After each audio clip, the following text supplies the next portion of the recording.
नहीं पर समझ की सुंदर काया है।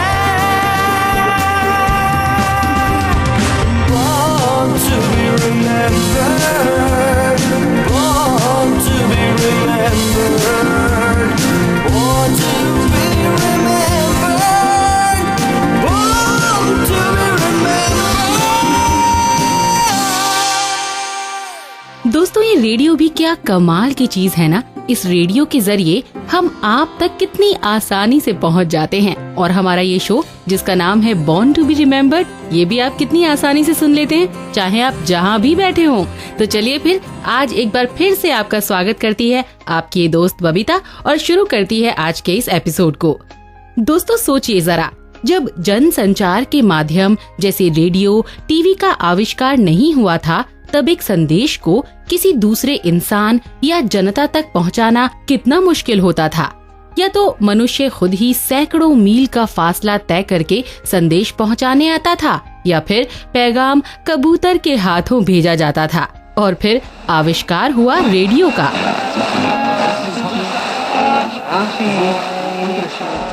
रेडियो जन संचार के सबसे प्राथमिक उपकरणों में से एक रहा है और इसी की बदौलत देश के कई नेताओं को अपनी बात जनता तक पहुंचाने का अवसर मिला। उनमें से एक थे महात्मा गांधी जी।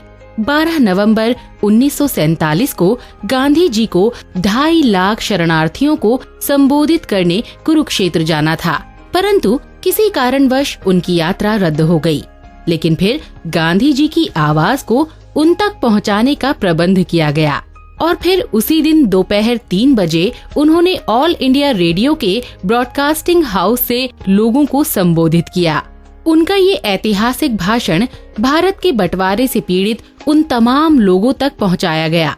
इस यादगार दिन के सम्मान में 12 नवंबर 1997 को ऑल इंडिया रेडियो ने एक समारोह आयोजित किया और तब से इस दिन को पब्लिक सर्विस ब्रॉडकास्टिंग डे के रूप में मनाया जाता है।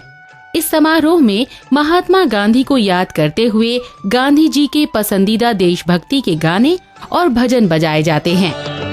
वैष्णव जन को तेने कहिए रे, पीड़ पराई जाने रे। वैष्णव जन को तेने कहिए रे, पीड़ पराई जाने रे। पर दुखे उपकार करे तोए, मन अभिमान लाने रे। वैष्णव जन को तेने कहिए रे, पीड़ पराई जाने रे। दोस्तों, सुबह सुबह चिड़ियों की मधुर आवाज कितनी मोहक लगती है ना। उनकी आवाज कितने शायरों की प्रेरणा भी रह चुकी है। चिड़ियों की प्रकृति में मौजूदगी बहुत आवश्यक है। प्रकृति में सौंदर्य बढ़ाने के अलावा ये वातावरण में जैव विविधता यानी बायोडायवर्सिटी बनाए रखती हैं। उनमें से सबसे मुख्य है कीड़े मकोड़ों और चूहों की संख्या का नियंत्रण में रहना, क्योंकि ये उल्लू जैसे पक्षियों के आहार का एक प्रमुख हिस्सा होते हैं। और आज जिनका जन्मदिन है वो देश के सबसे पहले शख्स थे जिन्होंने चिड़ियों की नस्लों का सर्वे किया था। उन्हें प्यार से the bird man of India भी कहा जाता है। आज जन्मदिन है प्रख्यात ऑर्निथोलॉजिस्ट यानी पक्षी विज्ञानी सलीम अली का। सलीम जी ने अपने कार्यकाल में चिड़ियों की अलग अलग प्रकार की नस्लों का सर्वेक्षण किया और अपनी शोध को जनता के ज्ञान और जागरूकता के लिए कई किताबों में भी उतारा।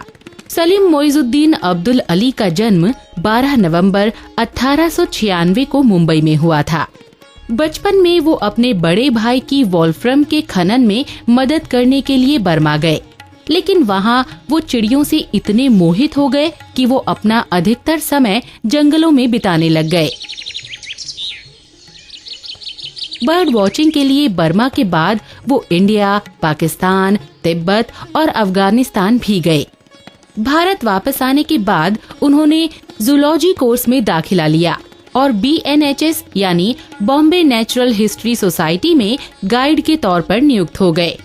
वो मात्र 20 वर्ष के ही थे जब वो परिदर्शकों को चिड़ियों के बारे में ज्ञान देने लग गए थे।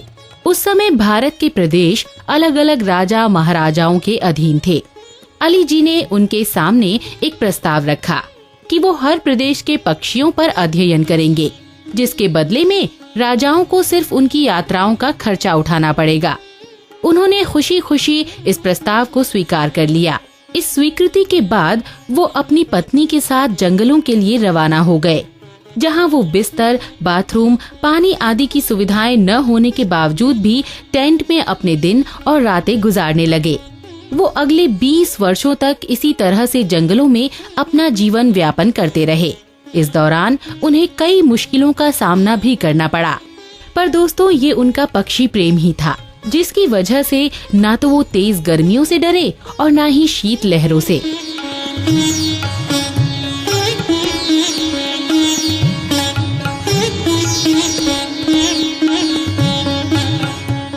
पक्षियों के संरक्षण के लिए उन्होंने कई लड़ाइयां भी लड़ी। उन्होंने राजस्थान की भरतपुर बर्ड सेंचुरी और केरला की साइलेंट वैली तबाह होने से बचाई। अली जी ने देश के पक्षियों पर किए गए अध्ययन पर आधारित 1941 में the book of Indian birds प्रकाशित की, जिसमें उन्होंने भारत में रहने वाली चिड़ियों के प्रकार और उनकी आदतों का वर्णन किया। आपने देखा होगा कुछ वर्ष पहले तक स्पैरो यानी गौरैया गांव और घरों में सबसे आम चिड़िया देखी जाया करती थी। मुझे याद है कि मेरे घर की छत पर एक गौरैया का घोंसला था। मैं सुबह उनके लिए चावल या गेहूं के दाने फेंका करती थी, लेकिन हाल ही में मुझे अपने घर में एक भी गौरैया दिखाई नहीं देती है। अब चाहे कारण प्रदूषण हो या मोबाइल विकिरण, आज प्रकृति में गौरैया बहुत कम पाई जाती हैं। गौरैया के विनाश के कारण हम ही हैं और ऐसी ना जाने कितनी ही चिड़ियों की प्रजाति खत्म होती जा रही है। दोस्तों, हमें खुद इनको बचाने के लिए आगे आना पड़ेगा और सलीम अली जैसी ही सोच के साथ पहल करनी होगी। उन्होंने दुनिया के प्रख्यात पक्षी वैज्ञानिक एस डिलन रिप्ले के साथ मिलकर 1948 में 10 वॉल्यूम्स की handbook of the bird of India and Pakistan भी प्रकाशित की। इसके अलावा उन्होंने BNHS के लिए कई जर्नल्स भी लिखे।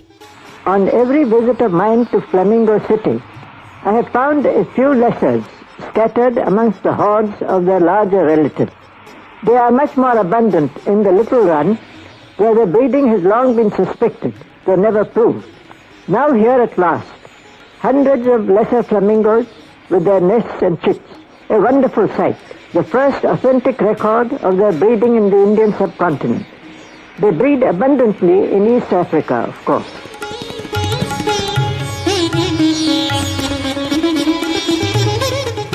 अली जी को अपने कार्यकाल में कई सम्मान और पुरस्कार मिले, जिनमें से मुख्य थे अलीगढ़ मुस्लिम विश्वविद्यालय, दिल्ली विश्वविद्यालय और आंध्र विश्वविद्यालय से डॉक्टरेट की उपाधि मिलना और 1958 में भारत सरकार द्वारा पद्म भूषण और 1976 में पद्म विभूषण से नवाजा गया। 1967 में वो पहले नॉन ब्रिटिश नागरिक बने जिसे ब्रिटिश ऑर्निथोलॉजिस्ट यूनियन द्वारा गोल्ड मेडल मिला। 1987 में मुंबई में प्रोस्टेट कैंसर से जूझ रहे 91 वर्षीय सलीम अली का निधन हो गया। प्रकृति में एक महत्वपूर्ण योगदान के लिए धन्यवाद करते हुए आज हम उनको उनकी जयंती पर श्रद्धांजलि अर्पित करते हैं। Born to be remembered. Born to be remembered. दोस्तों, कभी कभी ऐसा भी होता है कि अभिनय के क्षेत्र में कोई अभिनेता किसी किरदार को इतनी सजीवता से निभाता है कि वो किरदार अमर हो जाता है। आम आदमी के जहन में सम्राट अकबर का जब भी ध्यान आता होगा तो निश्चय ही वो मुगले आजम फिल्म में स्वर्गीय पृथ्वीराज कपूर द्वारा अभिनीत सम्राट अकबर की छवि को ही याद करते होंगे।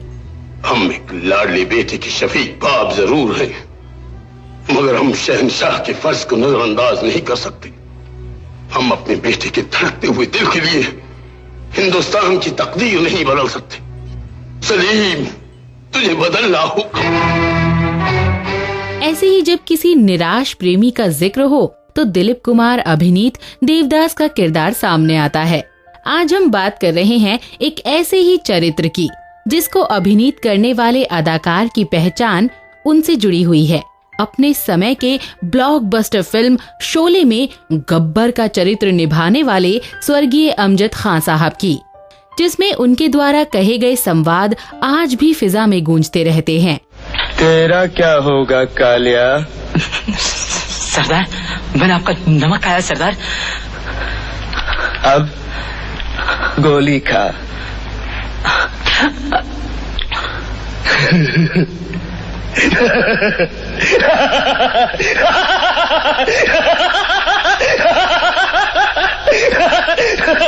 तीनों बच गए। आज स्वर्गीय अमजद खान साहब का जन्मदिन है। 12 नवंबर 1940 में हैदराबाद में जन्मे अमजद जी एक फिल्मी परिवार से थे।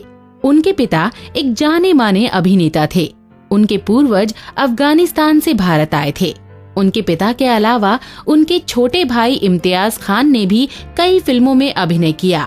1972 में अमजद जी ने शीला खान से शादी की, जिनसे उनके 2 बेटे और एक बेटी का जन्म हुआ। अमजद खान ने अपने अभिनय की शुरुआत थिएटर से शुरू की। 1957 में एक बाल कलाकार के रूप में 17 वर्ष की उम्र में फिल्म अब दिल्ली दूर नहीं है से उन्होंने फिल्मी दुनिया में कदम रखा। 1960 में उन्होंने महान फिल्मकार के आसिफ की फिल्म लव एंड गॉड में उनके सहायक के अलावा फिल्म में अभिनय किया। शायद ये उनकी पहली फिल्म होती, लेकिन 1971 में आसिफ साहब की मृत्यु होने से फिल्म अटक गई और 1986 में जाकर ही ये फिल्म रिलीज हो पाई। अमजद खान, और जब खान किसी के पीछे पड़ जाता है ना, तो बड़ी मुश्किल से उसका पीछा छोड़ता है।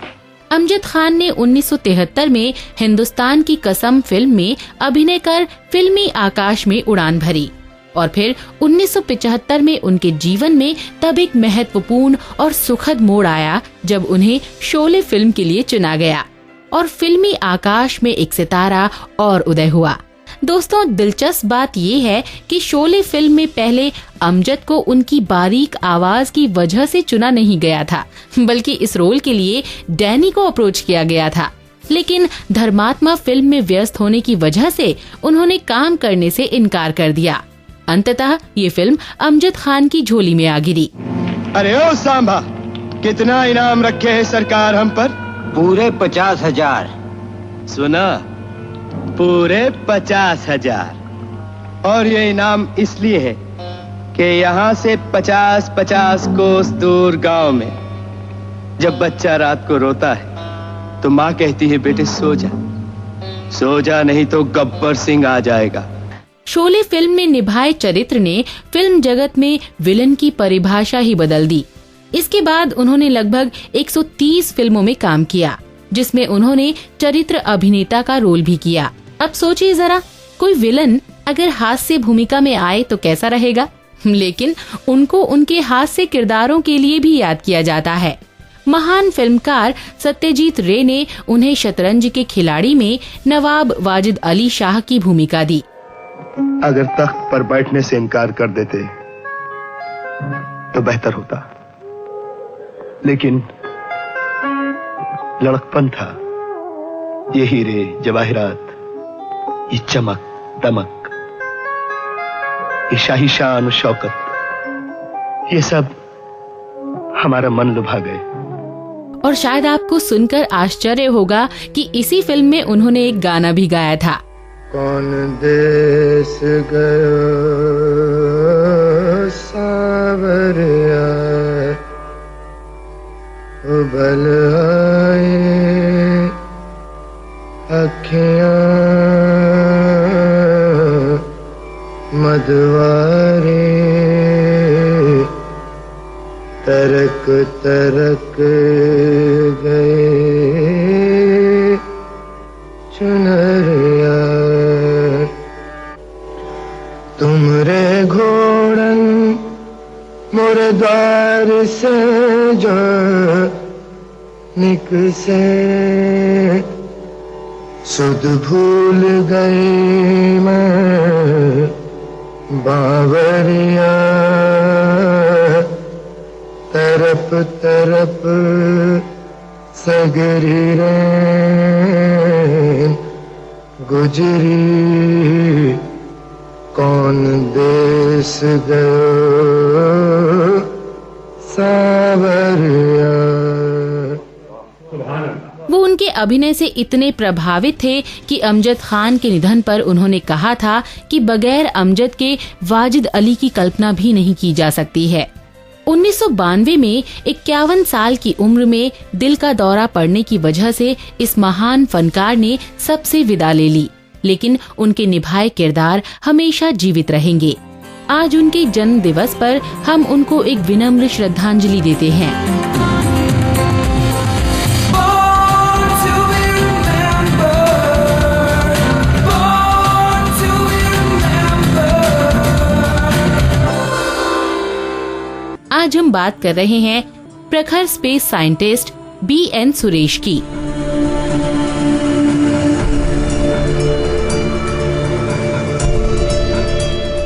कर्नाटक के कोपा गांव में कॉफी उत्पादक के साधारण से परिवार में जन्मे सुरेश ने अपना बचपन गांव में ही बिताया।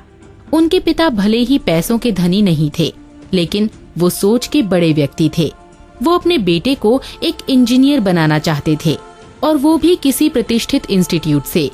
अपनी स्कूलिंग गांव में करने के बाद उन्होंने मैसूर यूनिवर्सिटी से 1963 में ग्रेजुएशन और 1967 में इंजीनियरिंग की डिग्री प्राप्त की। इसके बाद उन्होंने इंजीनियरिंग में मास्टर्स की डिग्री चेन्नई के प्रतिष्ठित इंडियन इंस्टीट्यूट ऑफ टेक्नोलॉजी से 1969 में प्राप्त की। 35 वर्षों बाद उनकी उपलब्धियों पर इस संस्थान ने उन्हें सम्मानित भी किया।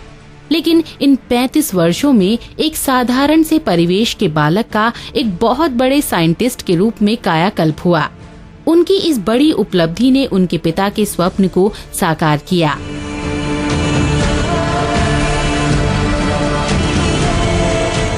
उनके विज्ञान और तकनीकी में किए गए सराहनीय कार्यों पर उन्हें भारत सरकार ने पद्मश्री और पद्म भूषण से अलंकृत किया।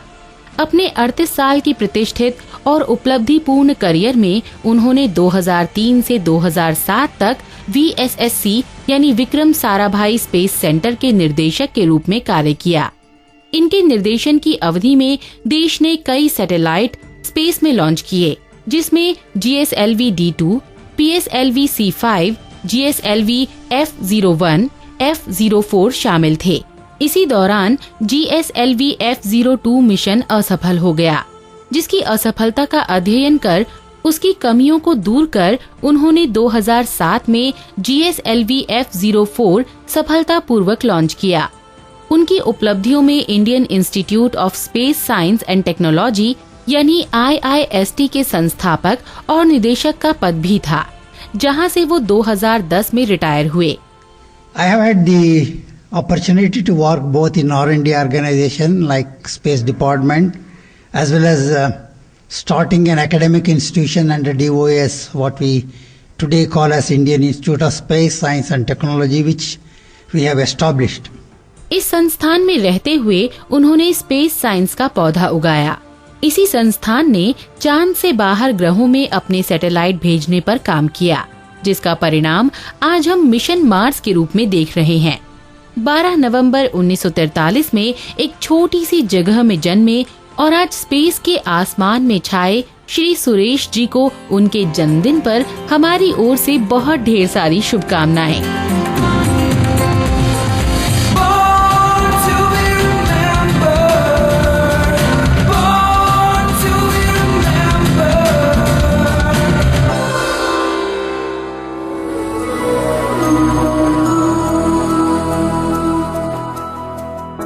देखो इन्हें ये है ओ ओस की बूंदें पत्तों की गोद में आसमां से कूदे, अंगड़ाई ले फिर करवट बदल कर, नाजुक से मोती हंस दे फिसल कर, खो न जाएंगे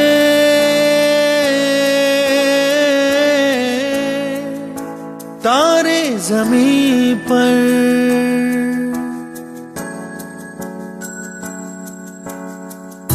ये तो है सर्दी में धूप की किरणें, उतरे जो आंगन को सुनहरा सा करने, मन के अंधेरों को रोशन सा कर दे, ठिठुरती हथेली की रंगत बदल दे, खो न जाएंगे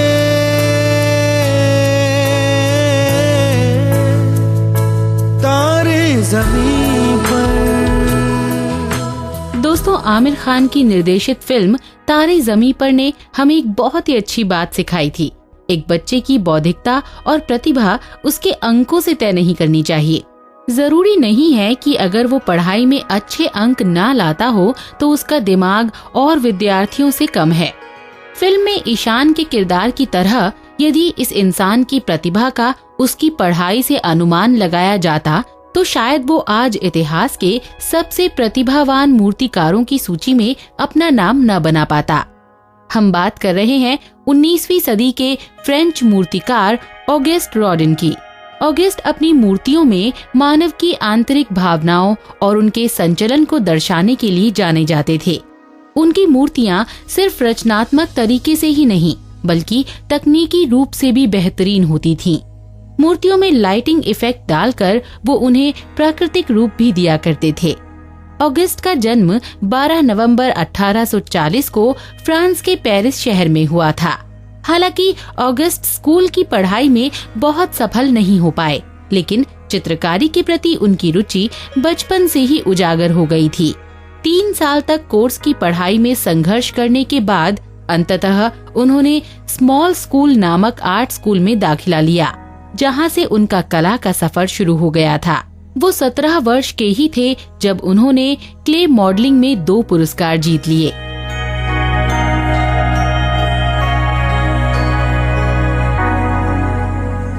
अठारह से ऑगस्ट ने व्यावसायिक रूप से मूर्तियां बनाना शुरू कर दिया था। उस समय पार्कों और चौकों को पुनः निर्मित किया जा रहा था, इसीलिए ऑगस्ट को भी कभी काम की कमी नहीं हुई। लेकिन उनके करियर को असली ब्रेक तब मिला जब उन्होंने 1863 में पेरिस की सलोन प्रदर्शनी में एक मरम्मत करने वाले का पोर्ट्रेट बनाया।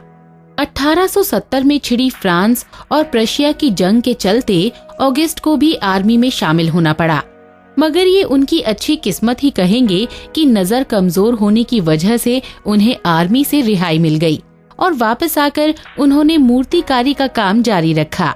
कुछ समय एक कमर्शियल मूर्तिकार के अधीन काम करने के बाद उन्होंने दोबारा पेरिस सलोन के लिए इस बार एक सैनिक की मूर्ति बनाई, लेकिन ये मूर्ति इतनी वास्तविक बन गई कि आलोचकों ने ऑगस्ट पर आरोप लगाया कि इसको बनाने के लिए उन्होंने अवश्य ही एक मनुष्य का सांचा इस्तेमाल किया है।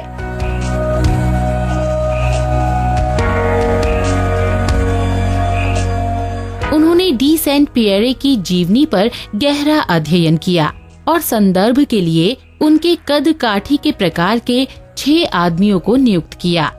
ऑगस्ट की प्रसिद्धि इस हद तक फैली थी कि सन 1900 के पेरिस वर्ल्ड एक्सपोजिशन में उनकी चित्रकारियां, स्केचेस, मार्बल्स और प्लास्टर के काम की 168 रचनाओं के लिए पूरा एक पवेलियन आरक्षित किया गया।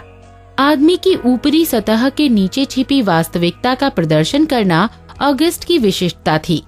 एक बेजान मूर्ति में भाव उजागर करना, फिर चाहे वो मानसिक अशांति हो या असीमित आनंद, उनका कौशल था। चलिए आज इस महान मूर्तिकार के जन्म दिवस पर हम उन्हें हार्दिक श्रद्धांजलि अर्पित करते हैं। Born to be remembered.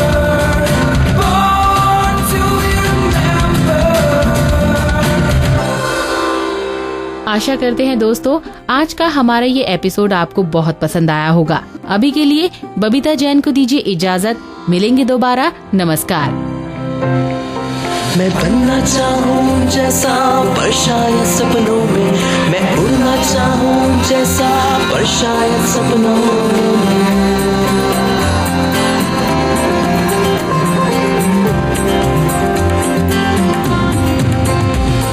सपनों की है उड़ान, कांटे बन गए फूल समान, रोक न पाए वो मुझको मुट्ठी में मेरी है आसमान। Born to be remembered. इस कार्यक्रम के कार्यकारी निर्माता जैनेंद्र सिंह,